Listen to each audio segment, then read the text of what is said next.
What are we doing? We're out to take on the day.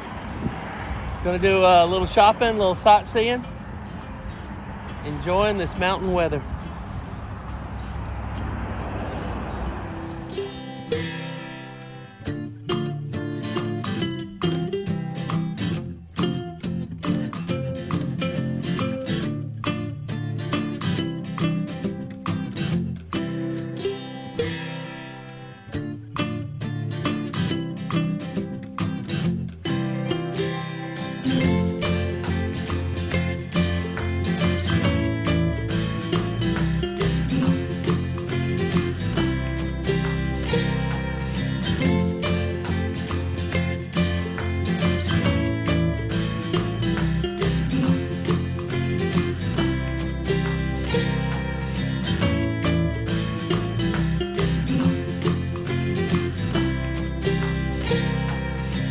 Good news, made it out of the first stop without buying anything. On to the next. I think I'm going across the street to that one. It's like a little antique store. Let's see. I'm pointing at the wrong building. We're going to this antique store. There was a sign that said no recording inside. But I didn't buy anything, so we're still going good on our street. How could I say no?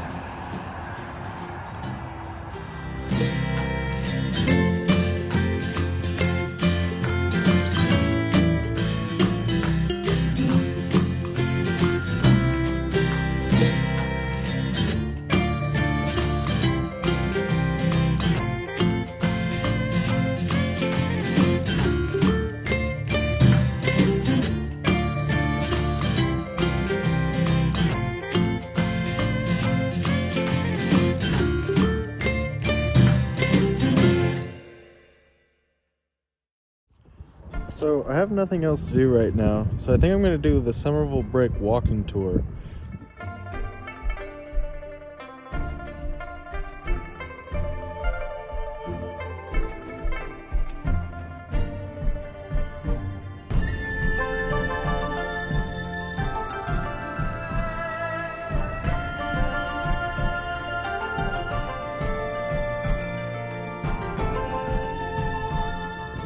Guys, guess who I found? No way.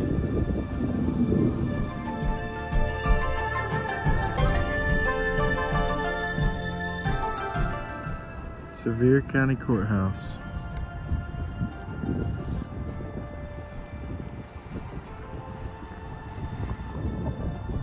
Old Sevierville hardware, 1915.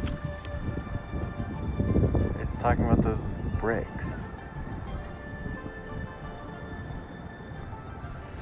The old Bank of Sevierville. Ta-da! The Miller Yett building, built in 1906. It's this whole building. The Ogle building.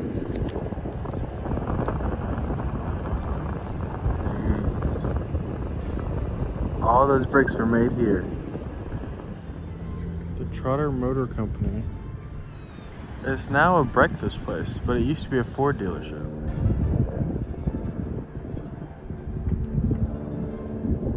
The Sevierville Post Office has now been turned into a museum. It was built in 1940. The John Sevier Motor Company has now become like a car refinishing, window tinting.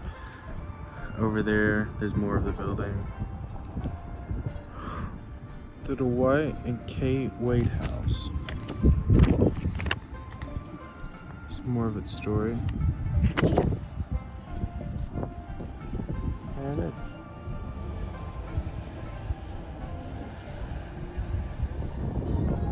The Pines Theater. The Pines Theater mural. Now this isn't on the tour, but look at this pretty United Methodist Church.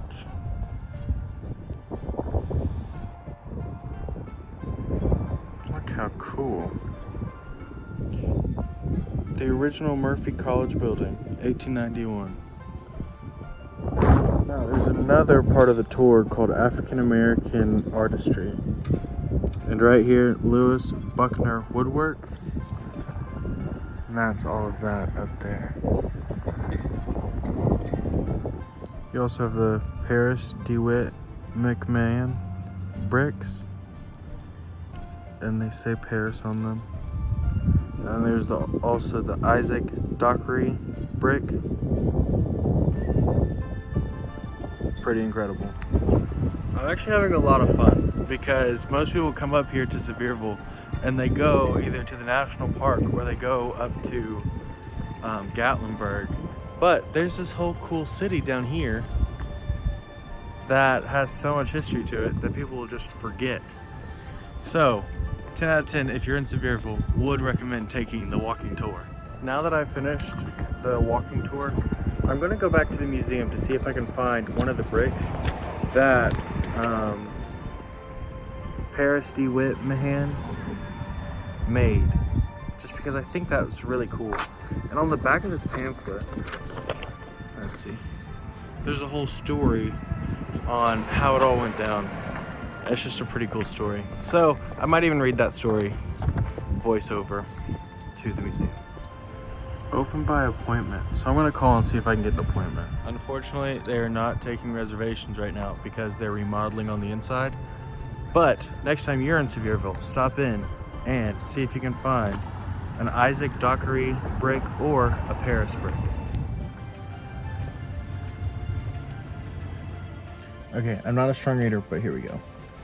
So in the late 1860s, Isaac Dockery built a brick kiln near Sevierville and established a masonry business. Born a free black man, Dockery moved to Sevierville to work as a merchant clerk for a white businessman, Mr. Henry M. Thomas, before the Civil War. After the war, Dockery's masonry business began booming. He taught the brick masonry craft to his sons, son-in-laws, and grandsons, many of whom went on to begin their own successful masonry and construction companies in the area. Together, the family was responsible for nearly every important late 19th and early 20th century private and public building in the county. Several members of Dockery's family also became well-known brick masons and contractors in Sevierville, including Paris Whit Mahan, a formerly enslaved person who established the Riverside Steam Brick Company that operated near Sevierville until the 1930s. George and Stuart Burden, whose highly productive construction company produced iconic Sevierville structures such as the original Central Hotel, and Joe Leake Mahan Sr., perhaps the most notable of Dockery's descendants. And Joe Leake Mahan Sr. Perhaps one of the most notable of Dockery's descendants was Fred Mahan, who attended Knoxville College in the late 1910s and later earned his master's degree in architectural engineering at the University of Illinois at Champaign-Urbana. Around 1920, he returned to Sevierville and established the J.F.N. Mahan Construction Company with his brothers James and Newt Mahan, one of the most prolific black builders and brick masons in the state. Mahan and his construction company were responsible for scores of Sevier County's buildings, including the Pleasant View Rosenwald School in 1921 to 22. And I just think it's cool that whenever you're passing through Sevierville, you don't really think about it, but you're here and there's so much actual history that is changing. And even this city, like, it looks a little run down because it is, but still there's so much history and they've kept on using the same buildings even for different purposes.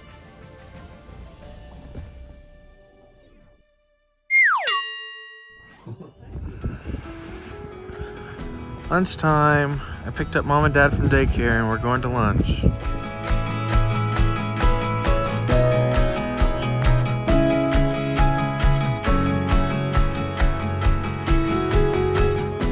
Okay, Mom, what'd you get? The farm burger. Was it bust or crust? Bust. What'd you get? Smokehouse burger? Was it bust or crust? It's bus. It was good. Smoked Gouda. I got a burger with goat cheese, bacon jelly, and fried onions, and it was bust. Look, we just finished lunch, and now we are going somewhere up there. I think it's this one. Could be that one. Or one of those.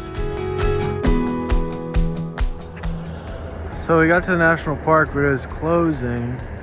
But we found this cool overview of the entire little Gatlinburg area.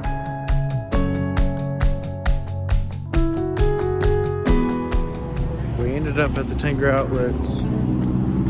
Lululemon Hall incoming.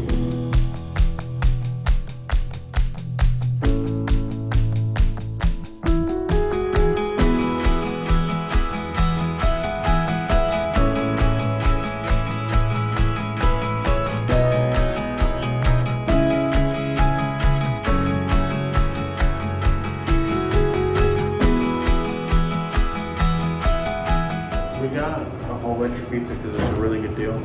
So I'm taking it down to the lady at the front desk. But other than that, that's all for today's vlog. Thanks for watching.